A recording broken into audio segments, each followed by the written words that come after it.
I wanted to share with you my Commonplace notebook.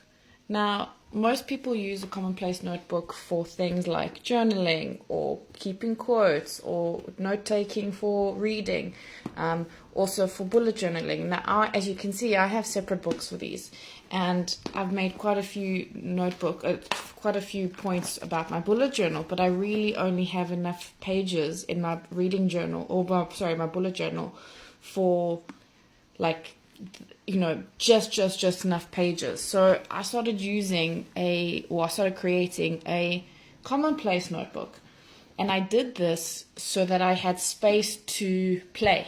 All right. So what that means is that when I am wanting to make a spread in the journal, because for example this journal is only for writing. All right, so any feelings, anything that I want to talk about, that's just pure writing, okay? That's just all quotes. But if I wanted to make a journal about, well, let's have a look, shall we? All right, a to-do list, for example, movies I want to watch.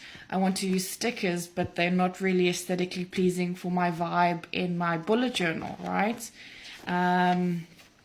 These are podcasts that I've created for my job. These are podcasts that I've listened to this year, right? This is every quarter check-in with myself to check that I'm on track with my goals, right? Books that I've read this year. What I've started doing this year as well is I've taken a lot of un-Instagrammable photos. So I was tired of only having photos on my phone and then eventually you delete them. But I wanted to have a place where I could, let me see if there's an example, where I could take lots of photos and be present to the moment, but I really wouldn't put them anywhere except like keep them on my phone. So for example, here's a good example.